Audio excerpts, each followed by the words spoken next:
घर में पधारो गजानन जी, मेरे घर में पधारो। घर में पधारो गजानन जी, मेरे घर में पधारो।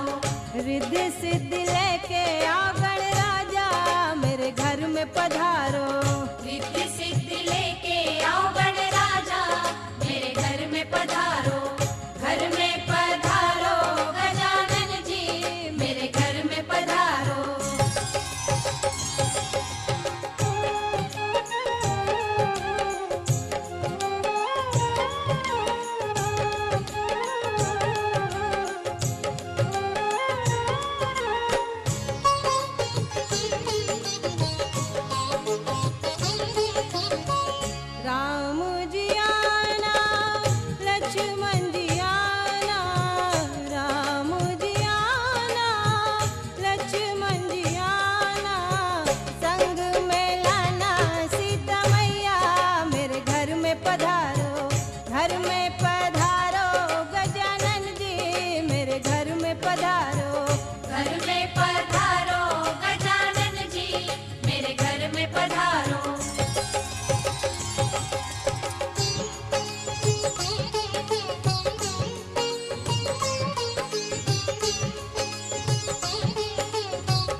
लक्ष्मी जी आना, गौरी जी आना, लक्ष्मी जी आना, गौरी जी आना, सरस्वती मैया को ले आना, मेरे घर में पधारो, घर में पधारो गजानन जी, मेरे घर में पधारो। घर में पधारो गजानन जी, मेरे घर में पधारो।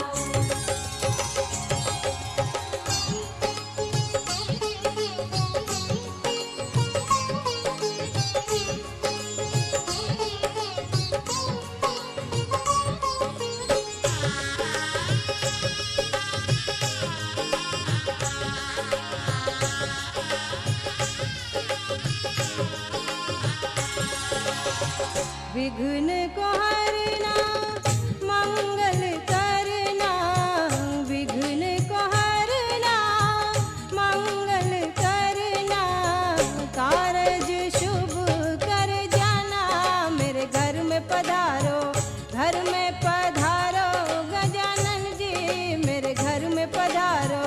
घर में पधारो गजानन जी, मेरे घर में पधारो। रिद्धि सिद्धि लेके आओ गणराजा, मेरे घर में पधारो। रिद्धि सिद्धि लेके आओ गणराजा, मेरे घर में पधारो। घर में पधारो गजानन जी, मेरे घर में पधारो।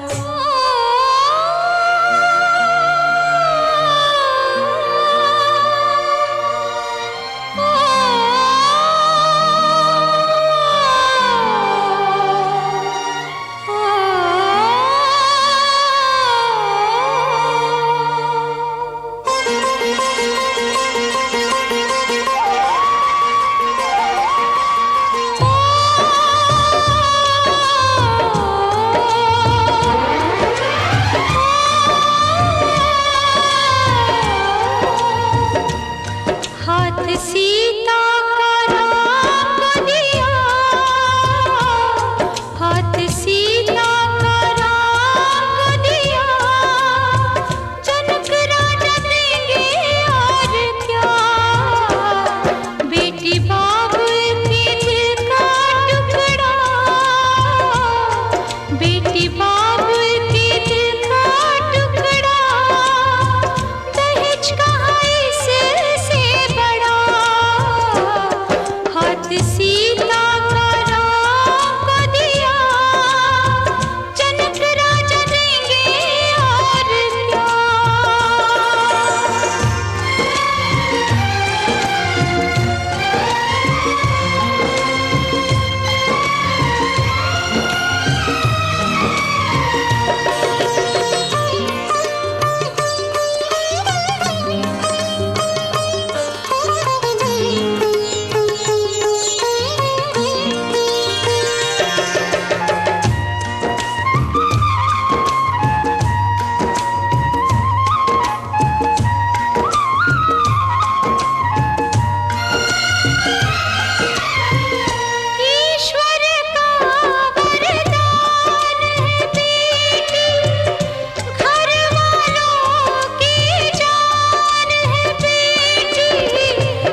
ऐसे क्यों शर्माए, बन्नो रे ऐसे क्यों शर्माए।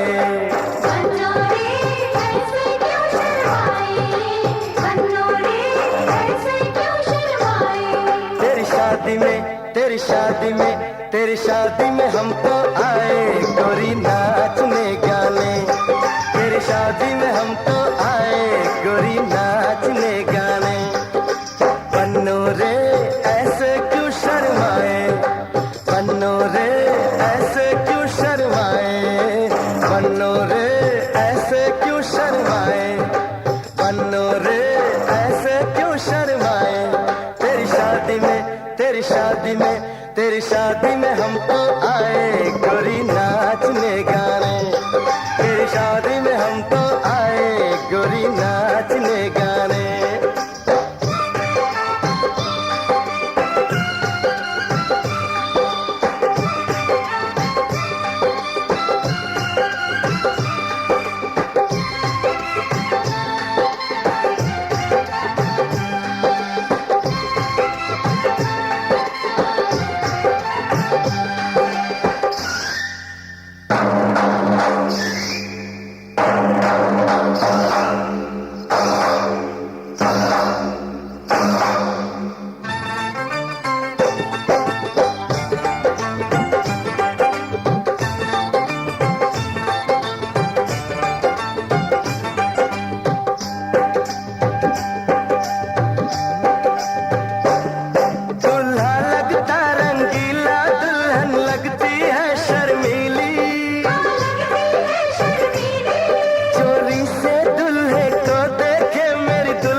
जीवन में ना आएगी फिर ऐसी रात रंगीली, ऐसी रात रंगीली। तेरी शादी में, तेरी शादी में, तेरी शादी में हम तो आए गोरी नाचने गाने। तेरी शादी में हम तो आए गोरी नाचने गाने।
सलामत रहे ये जोड़ी मांगे यही दुआएं।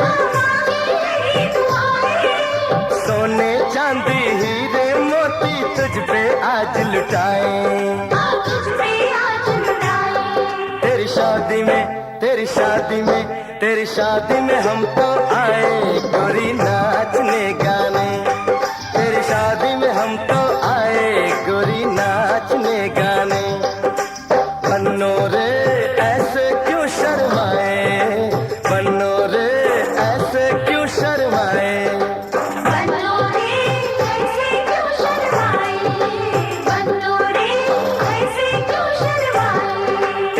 शादी में तेरी शादी में तेरी शादी में हम तो आए गोरी नाचने गाने। तेरी शादी में हम तो आए गोरी नाचने गाने। हम तो आए गोरी तेरी शादी में नाचने गाने, नाचने गाने।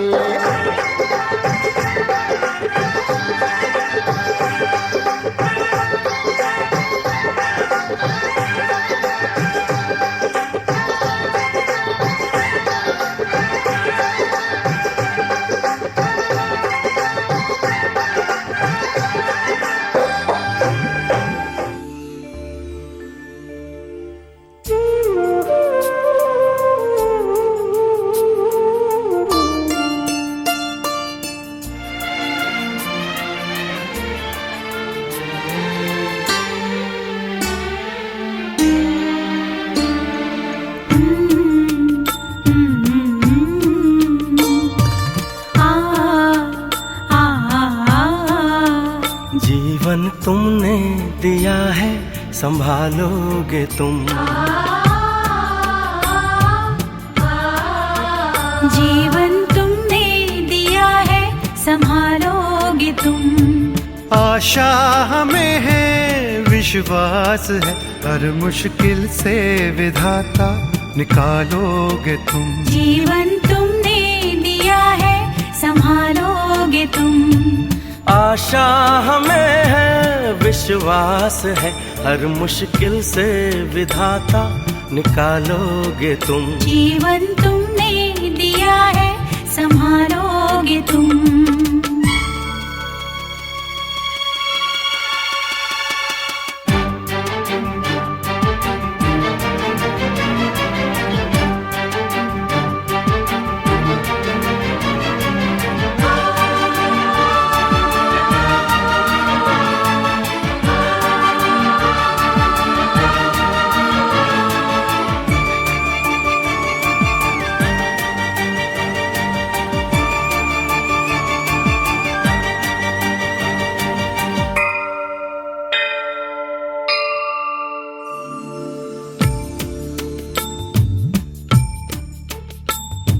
साए में हम आप ही के पले, सत्कर्म की राह पर हम चले। सारे जहां की भलाई करें हम ना किसी की बुराई करें। इस दुनिया के दुखों से बचा लोगे तुम। इस दुनिया के दुखों से बचा लोगे तुम। आशा हमें है विश्वास है हर मुश्किल से विधाता निकालोगे तुम। जीवन तुमने दिया है संभालोगे तुम।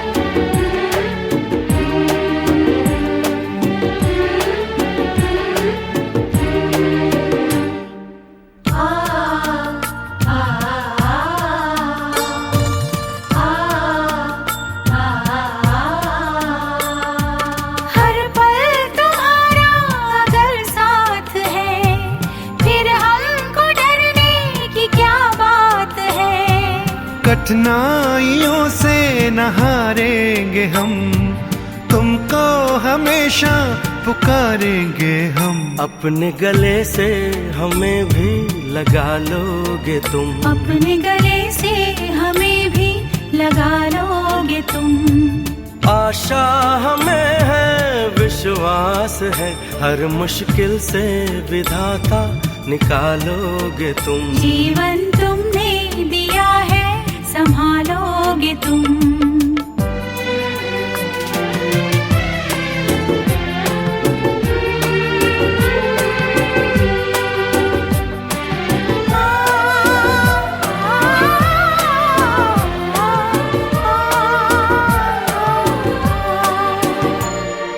छाया कहीं तो कहीं धूप है नाम कितने कई रूप हैं। हर शय में तुम हो समाए हुए, हम सब तुम्हारे बनाए हुए। हम जो रूठे कभी तो मना लोगे तुम, हम जो रूठे कभी तो मना लोगे तुम। आशा हमें है, विश्वास है, हर मुश्किल से विधाता निकालोगे तुम। जीवन तुमने दिया है, संभालोगे तुम।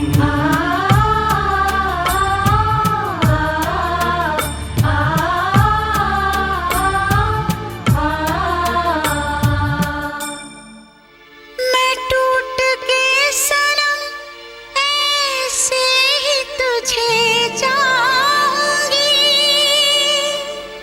तेरी आँखों से कभी दूर नहीं जाऊंगी।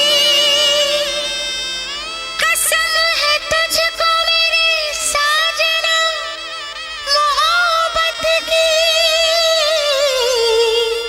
मैं सात फेरों के सातों वचन निभाऊंगी।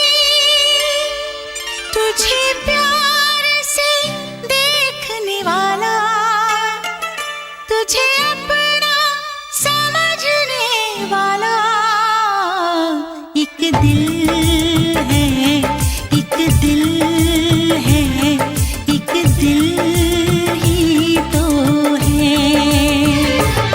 मेरा दिल है, मेरा दिल है, मेरा दिल ही तो है। तुझे प्यार से देखने वाला, तुझे अपना समझने वाला एक दिल है, एक दिल है, एक दिल ही तो है। मेरा दिल है, मेरा दिल है, मेरा दिल ही तो है।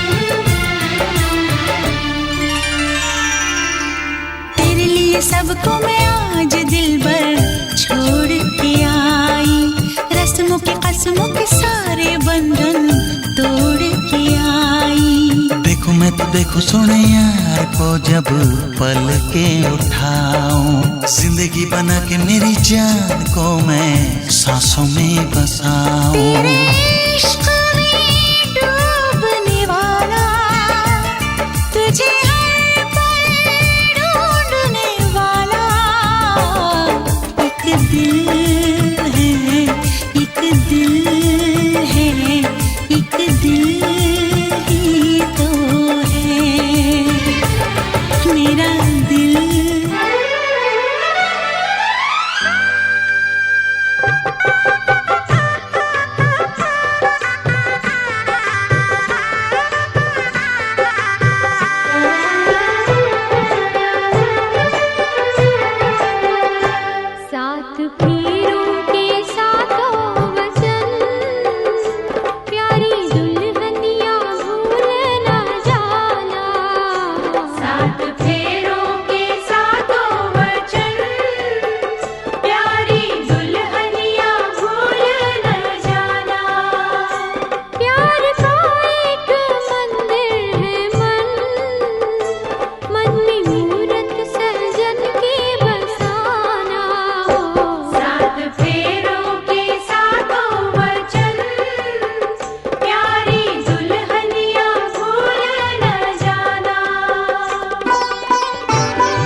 वरमाला वगैरह पहनाई और अंदर आए हैं। ये अपने सनातन धर्म की परिभाषा है। बाकी क्या है, पाश्चात्य संप्रदाय में तो एक दूसरे पसंद करके चले जाते हैं और पिताजी को कह देते हैं कि भाई आशीर्वाद देने के लिए आना है, तो भी ये आ जाते हैं, क्योंकि माता पिता होते हैं सदैव ये अपनी संतान को जीतता हुआ देखना चाहते हैं। कभी ऐसा नहीं सोचते कि भाई अब मेरी संतान किसी से हार जाए, नहीं, अपनी संतान को जिताने के लिए सर्वत्र तैयार रहते हैं। तो इसलिए ये जो भी नियम है अपने सनातन पद्धति के हैं। पत्रिका में ऐसे भी नाम है जो अपने नहीं आते हैं, तो भी अपन नाम लिखते हैं कि नहीं भाई पुण्य का कार्य हो रहा, पानी ग्रहण संस्कार अर्थात परिवार को जोड़ने का काम। और मिलने के समय में वो आकर मिलने भी करते हैं कि पुण्य साधन है, सभी को एक करके ही अपन को ये कार्य करना है। अभी आपने जो फेरे लिए, कितने फेरे लिए कुछ याद है? आपके हिसाब से 3 फेरे, लेकिन शास्त्र के हिसाब से ये 6 फेरों की मान्यता है, क्योंकि हर बार वहाँ से आप यहाँ आए हैं। धर्म अर्थ काम की देने वाली घर की लक्ष्मी होती है, पर्दे में लक्ष्मी बसती है। आज जो है ये जो यहाँ रखा हुआ है इसे पर्वत फल बोलते हैं। क्या बोलते हैं? पहाड़ का फल। अमरूद वगैरह होते हैं, जामफल होते हैं, सीताफल होते हैं, वैसे ही ये पर्वत फल है। पहाड़ दूर से अच्छे दिखते हैं कि भाई बहुत बढ़िया पहाड़ है, लेकिन जब चढ़ते हैं ना तब पता चलता है कि ठोकर भी लगती है। वो भी अब क्या है, शादी नहीं हुई उसके पहले तो मन में ये था कि शादी करेंगे शादी करेंगे शादी करेंगे, लेकिन जैसे ही शादी होती है ना पता चलता है कि पाँव पर कैसे ठोकर लगेगी। ये तो ये परिभाषा है, इसीलिए ये पहाड़ का फल यहाँ पर रखा है कि आज से आपके एग्जाम चालू है, दोनों परिवारों की लाज आपके हाथ पे है। इतने दिन तो ठीक था कि भाई अपन को मुनोद परिवार का ही देखना है, लेकिन नहीं, मुनोद और धारीवाल अब दोनों का देखना है और दोनों के परिवार को आपको लेकर चलना है, आगे बढ़ना है।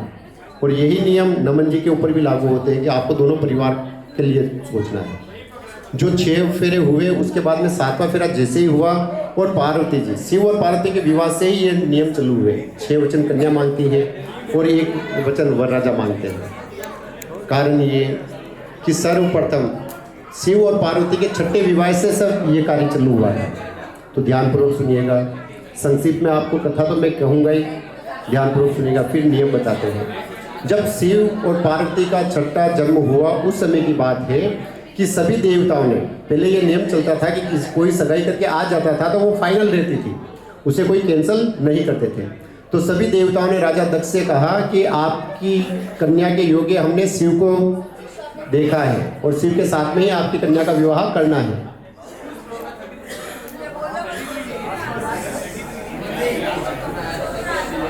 वो अंदर नहीं जाएगी, अंदर नहीं जाएगी। तो सभी देवताओं ने कह दिया कि भाई आपकी कन्या के योग्य हमने शिव को देखा है और आप अपनी कन्या का विवाह शिव के साथ में कर दीजिए। तो राजा दक्ष ना चाहते हुए भी अपनी कन्या का विवाह उनके साथ में कर लिया, लेकिन कहीं ना कहीं वो द्वेष भाव तो था ही था। कारण ये कि सृष्टि के परम जो देवता माने गए हैं ब्रह्मा विष्णु महेश, उनमें शिव का नाम आता है। तो शिव को कहीं ना कहीं ये अहंकार हो गया कि सबसे बड़ा मैं हूँ। तो राजा दक्ष के सामने वो उनका आदर सत्कार कुछ नहीं करते थे। एक समय राजा दक्ष युद्ध जीत कर आए तो सभी देवताओं ने उठकर उनको नमस्कार किया, लेकिन स्वयं उनके जो कंवर साहब थे उन्होंने उनको नमस्कार नहीं किया, आदर सत्कार नहीं किया। उस समय वो भूल गए थे कि कन्यादान देने वाला सदैव बड़ा होता है। कारण ये कि हाथ अपना ऐसे होता है, दान देते तब ऐसे, दान देने वाले का हाथ तो ये है और लेने वाले का हाथ ये, जो ऐसे दिया जाता है।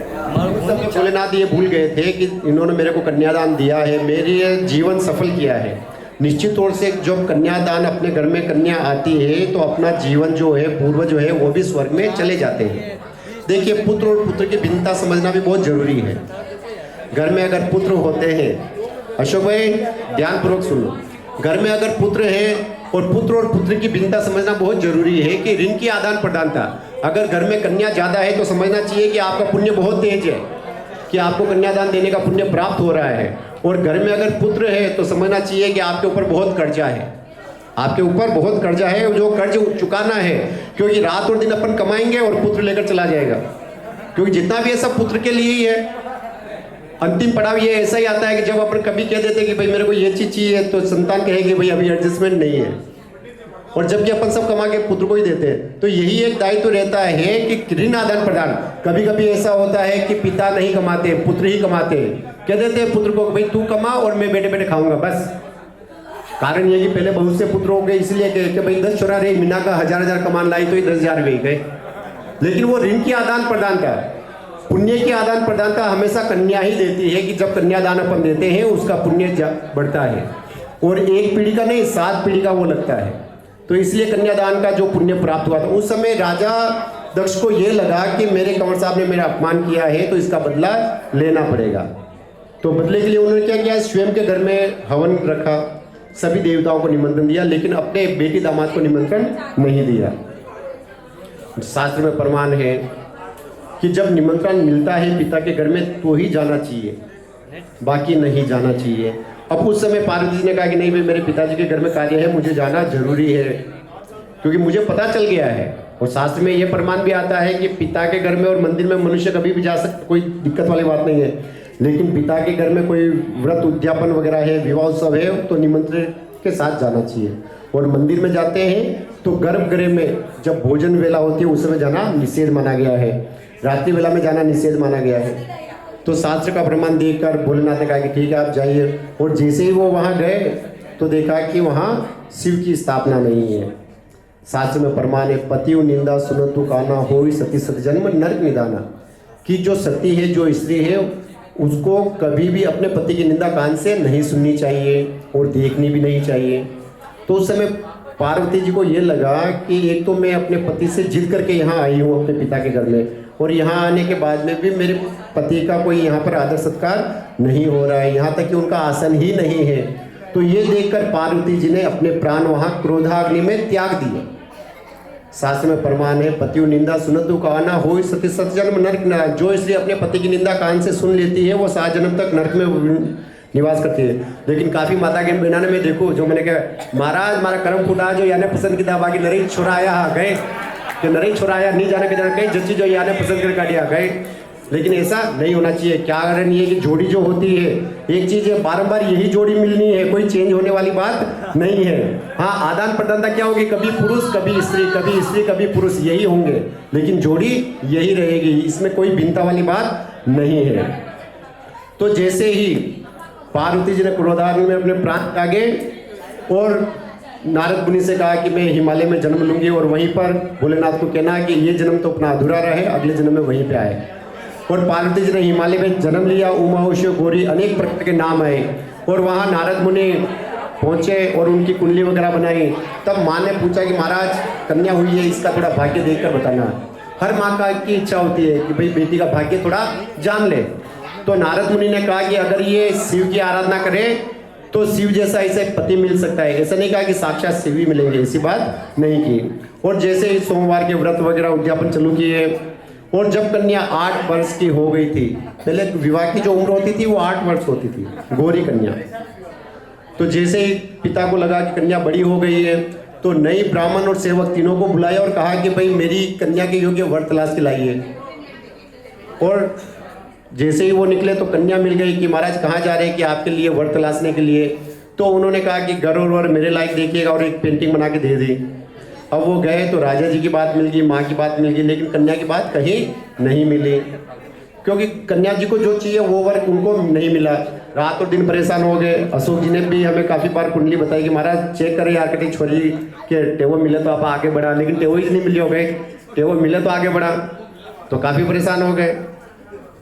साल 2 साल तक घूमने के बाद पुनः नई ब्राह्मण सेवक वापस आ गए। आने के बाद में सेठ जी से कहा कि भाई आपकी कन्या के योग्य वर हमें नहीं मिला है। और जैसे ही पार्वती जी सामने कि महाराज क्या हुआ, कि ऐसी बात है कि आपके लोग योग्य वर हमें नहीं मिला। वर मिलता है तो घर नहीं मिलता है, और घर मिलता है तो वर भी नहीं मिलता है, दोनों की जोड़ी साथ में होनी चाहिए।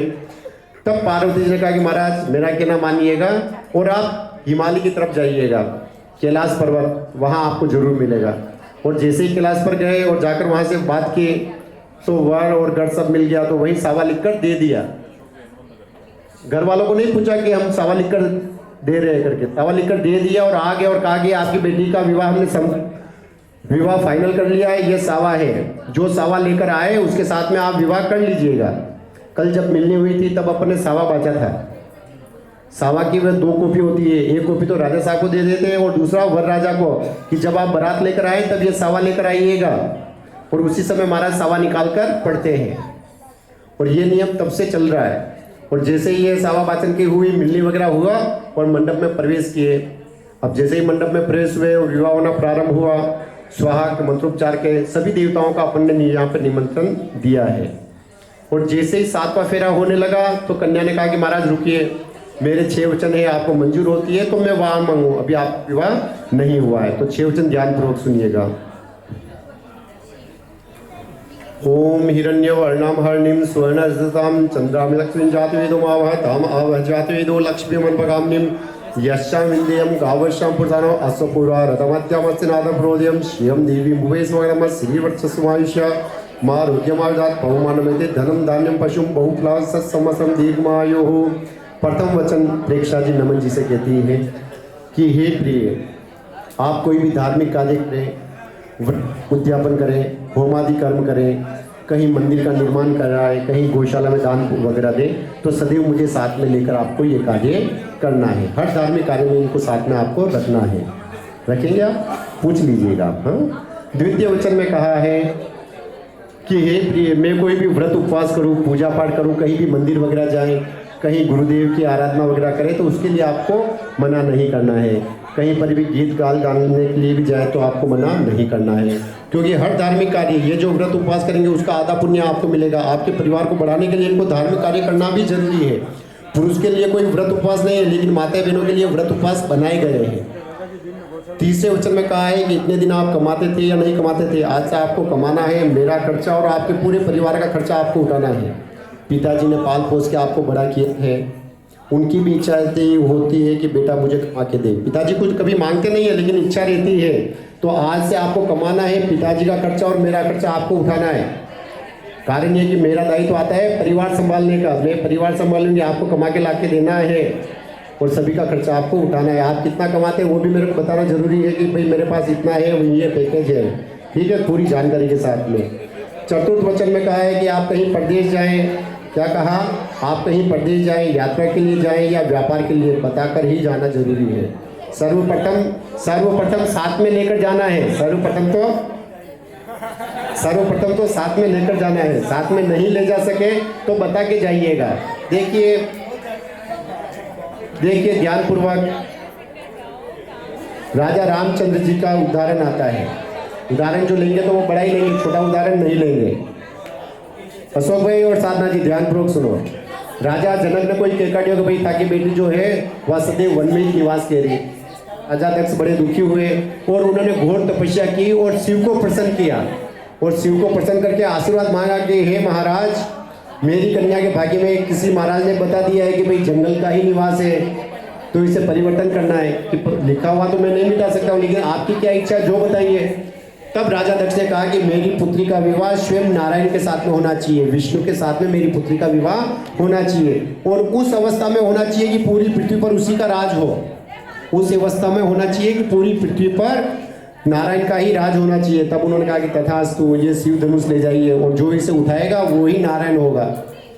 और लास्ट में अपन ने देखा है कि राजा रामचंद्र जी के साथ में विवाह हुआ और उनको वनवास हो गया। वनवास किसे हुआ? राजा रामचंद्र जी को, लेकिन माँ सीता उनके साथ साथ में गए।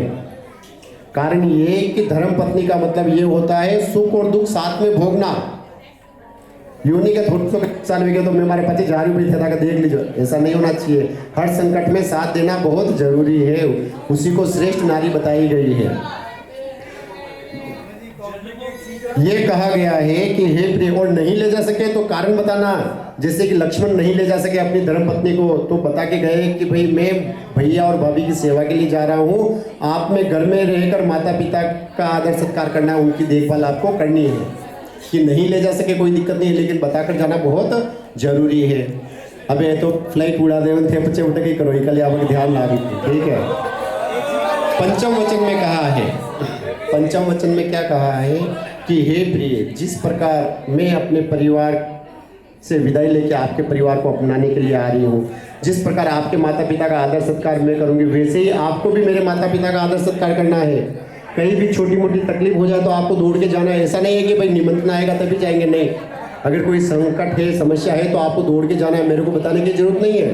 कारण ये कि धर्म देने वाले यही माता पिता, जन्म देने वाले तो है माता पिता, उनका आदर सत्कार करना है, लेकिन धर्म देने वाले माता पिता का भी आदर सत्कार करना है।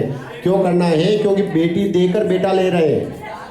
क्या कह रहे हैं? बेटी देकर बेटा ले रहे हैं। देखिए इन्होंने जो है 4 दिन तक लगातार मेहनत की, थकान के इनको निद्रा भी आ रही है। तो क्या कहते हैं? अभी इनको लग रहा है कि मैंने कन्यादान दे दिया है, नहीं, कन्यादान अभी बाकी है। इसलिए तो क्या कहा है कि धर्म देने वाले माता पिता का आदर सत्कार वैसे ही करना चाहिए जैसे कि जन्म देने वाले का। इसलिए सदैव मेरे माता पिता का आदर सत्कार आपको करना है। बाकी तो मैं नरे जना ने देखो रमेश भाई मैं कहे थारो बाप हूँ, थारो बाप हूँ, थारो बाप हूँ, ऐसा नहीं बोल रहे, तो ऐसा नहीं बोलना चाहिए, आदर सत्कार करना चाहिए गए, क्योंकि ससुर जी है जो अपना जीवन यापन बना देते हैं, क्योंकि कन्या देते हैं तभी अपना घर बनता है, इसलिए सदैव उनका आदर सत्कार होना चाहिए। और छठवां वचन कहा है कि स्त्री सुख भोगने के लिए स्त्री रूप में मैं हूँ, अन्य जो स्त्रियां हैं बड़ी हैं माँ के समान, छोटी है बहन के समान, पराई स्त्री की अभिलाषा नहीं रखनी है। ये 6 वचन कन्या मांगती है। मंजूर है आपको? अभी जो बारात लेकर आए थे आप किस पर बैठ कर आए थे? घोड़ी पे, घोड़ी पे, घोड़ी पे, नॉट फॉर घोड़ा, घोड़ी पे।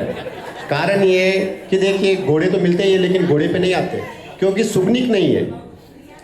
जब दूल्हा बारात लेकर आता है तो घोड़ी पर ही बैठ के आता है। कहते हैं घोड़े पर जो होता है नहीं बैठा जाता है। कारण ये कि ये जो जितना भी कार्य हो रहा है परिवार को बढ़ाने के लिए हो रहा है। आपके अंदर जो यौन क्रिया है वो काफ़ी बड़े, इसलिए घोड़ी के ऊपर बैठकर अपन आते हैं और तोरण करते हैं। तोरण के ऊपर जो पक्षी होते हैं उनका वध करके फिर अंदर प्रवेश करते हैं। पक्षी नामक जो राक्षस है उनका वध करने के बाद में अंदर आते हैं और तोरण नामक राक्षस वहीं पर समाप्त होकर फिर अंदर प्रवेश करते हैं। नींबू चाकू वगैरह आपको देकर रखते हैं कि कहीं ये तकलीफ ना हो। कारण ये कि जहाँ देवत के साधन होता है वहाँ भूत प्रेत पिशाच वगैरह भी होते हैं और कोई विघ्न ना आए। अभी जो फेरों में अपन ने तलवार लगाई है ये इसीलिए लगाई थी कि आपके फेरों के अंदर और कोई फेरे ना फरे, क्योंकि जब मांगलिक कार्य होता है उस समय प्रेतात्मा भी वहाँ पर पास में आकर रहती है।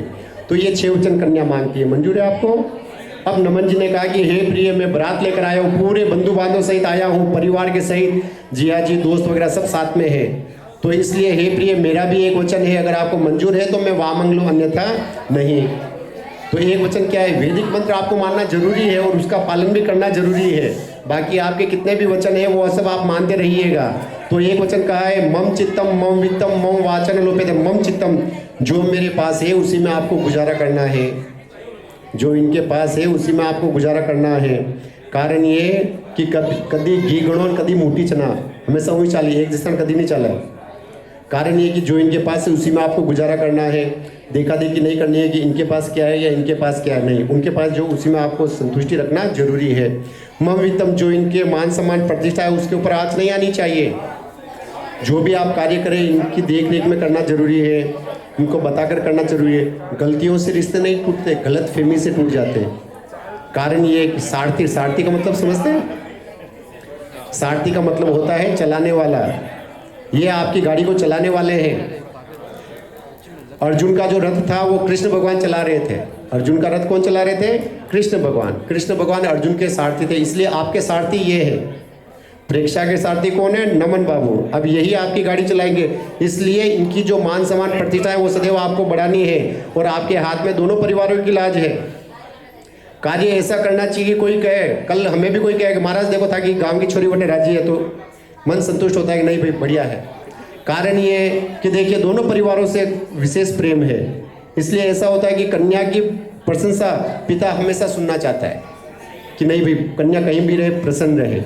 और मम वाचन लोपेत, ये अगर कह दे कि भाई अपन को यहाँ नहीं जाना तो एक बार पिता के घर में भी क्यों नहीं जाने का हो, नहीं जाना, इनकी रजामंदी लेकर ही आपको जाना जरूरी है।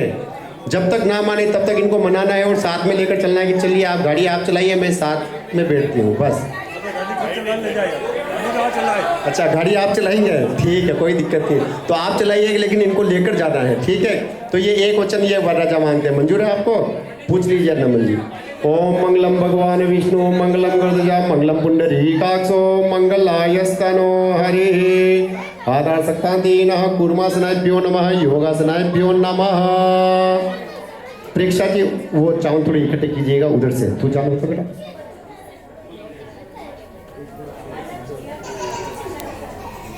ओम मंगलम भगवान विष्णु मंगलम गरुड़ध्वजा मंगलम पुंडरीकाक्षो मंगलायस्तनो हरि। आयुष्मान लक्ष्मीवान दीर्घवान भवः श्री कल्याणमस्तु।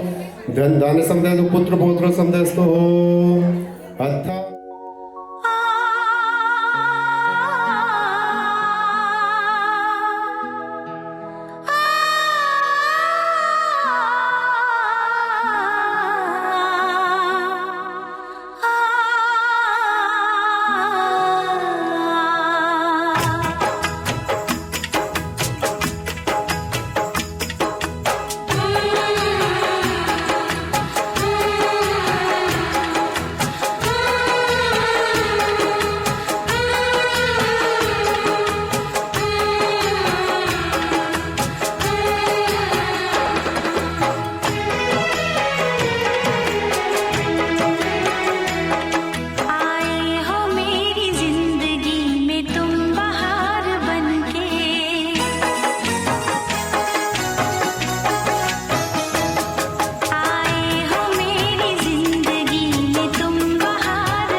तू ही तो जन्नत मेरी, तू ही मेरा जुनून, तू ही तो मन्नत मेरी, तू ही रूह का सुकून, तू ही अखियों की ठंडक, तू ही दिल की है दस्तक। और कुछ ना जानूं मैं, बस इतना ही जानूं, तुझ में रब दिखता है यारा, मैं क्या करूं। तुझ में रब दिखता है यारा, मैं क्या करूं। सजदे सर झुकता है यारा, मैं क्या करूं। तुझ में रब दिखता है यारा, मैं क्या करूं।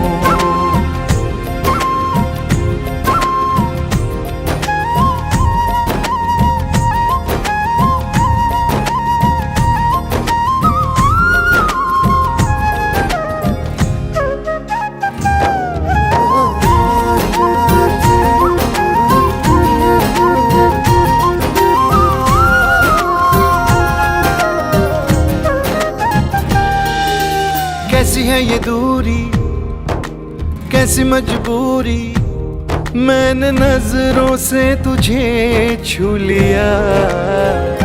ओहो कभी तेरी खुशबू, कभी तेरी बातें, बिन मांगे ये जहां पा लिया। तू ही दिल की है रौनक, तू ही जन्मों की दौलत। और कुछ ना जानूं, बस इतना ही जानूं, तुझ में रब दिखता है यारा, मैं क्या करूं। तुझ में रब दिखता है यारा, मैं क्या करूं। सजदे सर झुकता है यारा, मैं क्या करूं। तुझ में रब दिखता है यारा, मैं क्या करूं।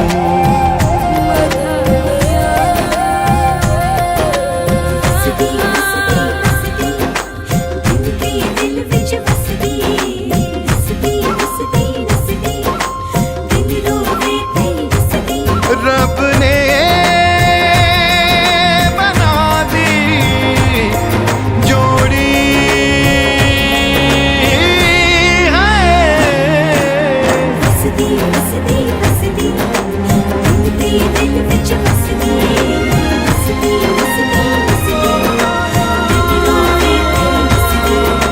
छम छम आए मुझे तरसाए, तेरा साया छेड़ के चूमता। हो तुझ मुस्काए, तुझ शर्माए, जैसे मेरा है खुदा झूमता। तू ही मेरी है बरकत, तू ही मेरी इबादत। और कुछ ना जानूं, बस इतना ही जानूं, तुझ में रब दिखता है यारा, मैं क्या करूं। तुझ में रब दिखता है यारा, मैं क्या करूं। सजदे सर झुकता है यारा, मैं क्या करूं। तुझ में रब दिखता है यारा, मैं क्या करूं।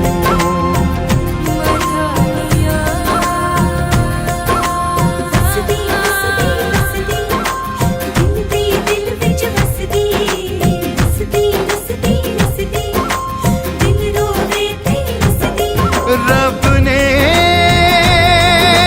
बना दी जोड़ी है।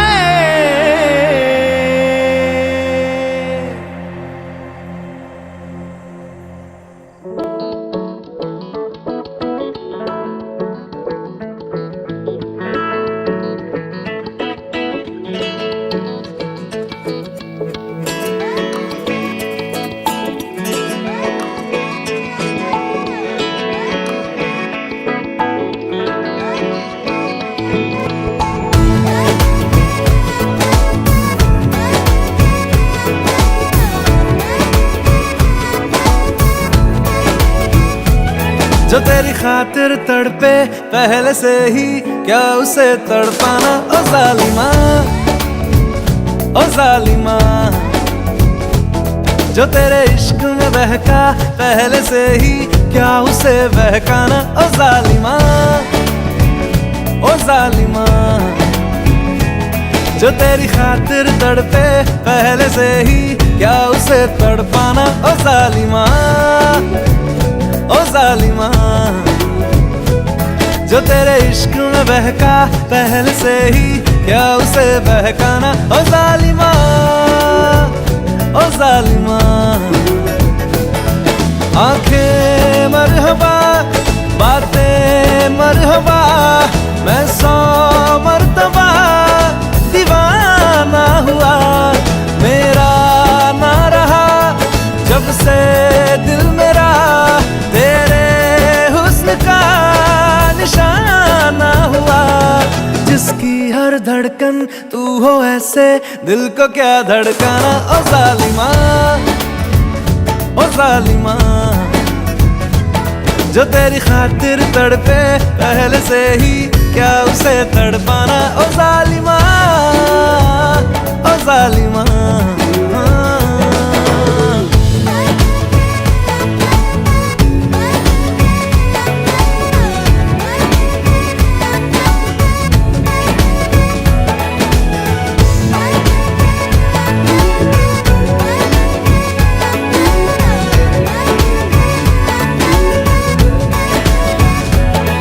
सांसों में तेरी नजदीकियों का इत्र तू घोल दे, घोल दे। मैं ही क्यों इश्क जाहिर करूं, तू भी कभी बोल दे, बोल दे। सांसों में तेरी नजदीकियों का इत्र तू घोल दे, घोल दे।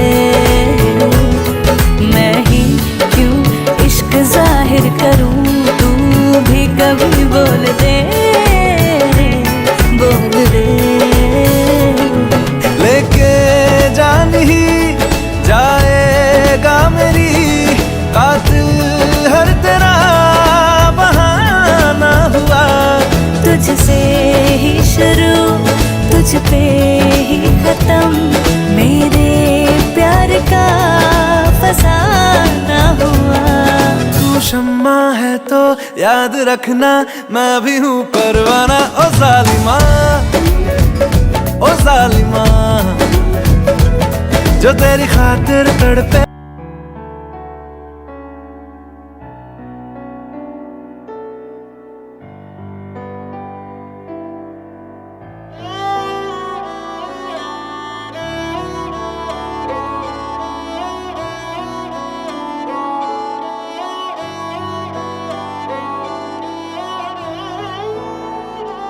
दिन शगुना दा चढ़िया, आओ सखियों नी वेड़ा सजिया। हाँ, मेरा सजना मिलिया, सजना मिलन वधाइयां नी। सजन डोली लेके आना नी वेड़ा सजिया।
सव साहुणम ऐसो पंचन मुक्कारो सब पावपणासणो मंगलाणं च सव्वे सिंह परमं हवै मंगलम चैता वारम वासम चक्रवट्टी महिड्यो संति संति करेलोए पत्तो गई मणुत्तरम उपसर्गाक्षयम यान्ति छिग्जन्ते विघ्नवल्लय मना प्रसन्नता मेदि पूज्यमाने जिनेश्वरः सर्वमंगल मांगल्यम सर्वकल्याण कारणम प्रधानम सर्वधर्माणाम जैनम जयति शासनम।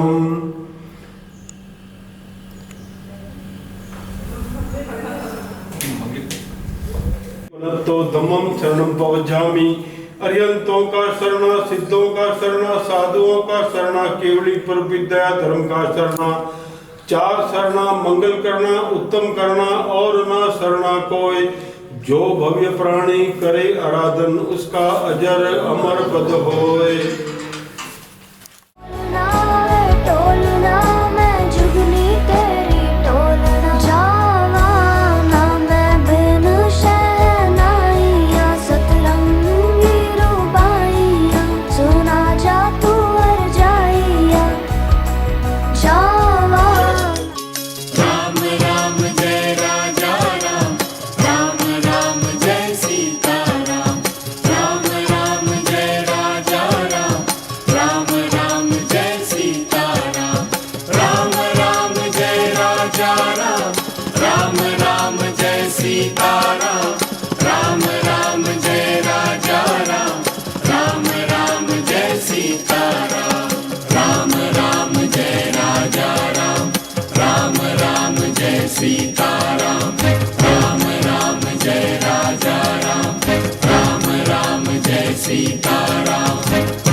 जिथे जावे तू ओथे जावे दिल दस की मैं करूं जो तू रुस जानिए दिल ये टूट जानिए तेरे संग संग राह सारी कट जानिए मैं ता तेरे नाल रहना मान इन्ना मेरा कहना मेरी अखियों से होना कदी दूर ना तेरे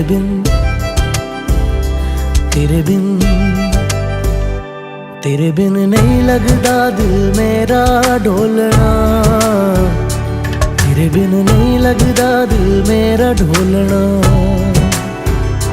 सब छड़ जाए तू ना मैनू छोड़ना तेरे बिन नहीं लगदा दिल मेरा ढोलना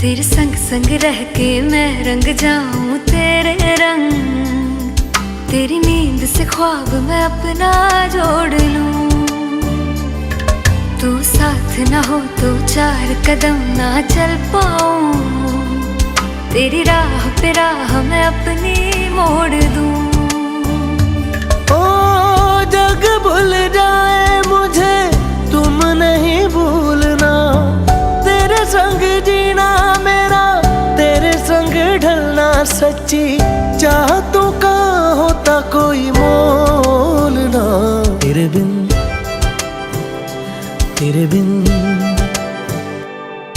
बिन नहीं लगता दिल मेरा ढोलना कि तेरे बिन नहीं लगता दिल मेरा ढोलना सब छट जाए तू ना मैनू छोड़ना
अब इश्क मेरी जात बन गई।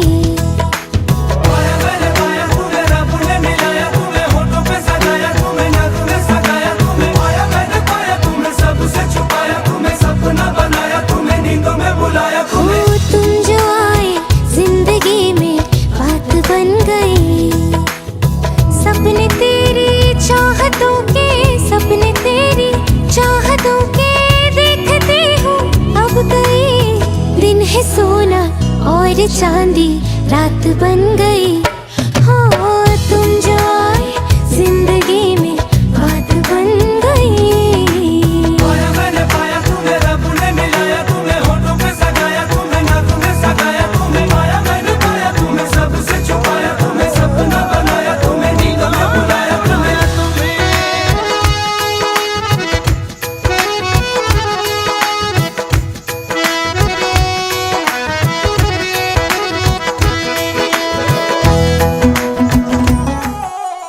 से खान मुझको दियो मैं रुख साथ म्यान बार जानो। बच्चा से खान मुझको दियो मैं रुख साथ म्यान बार जानो। बच्चा से खान मुझको।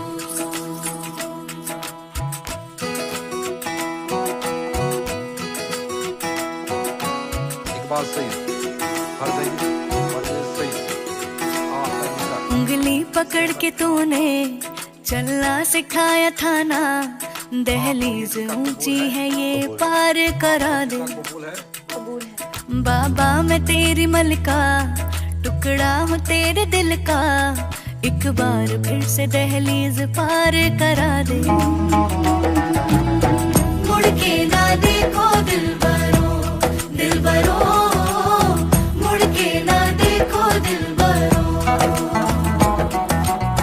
मुड़ के ना देखो दिलबरो, दिलबरो मुड़ के ना देखो दिलबरो।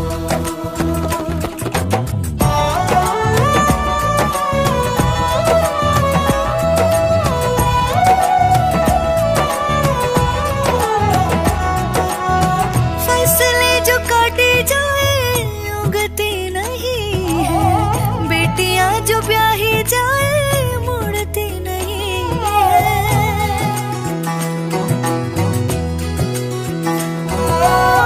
फसलें जो काटी जाए उगती नहीं है। बेटियां जो ब्याही जाए मुड़ती नहीं है। ऐसी विदाई हो तो, लंबी जुदाई हो तो, दहलीज दर्द की भी पार करा दे। बाबा मैं तेरी मलिका, टुकड़ा हूँ तेरे दिल का। एक बार फिर से दहलीज पार करा दे।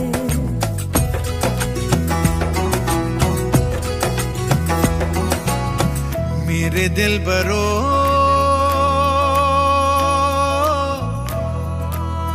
बर्फे गलेगी फिर से। मेरे दिल बरो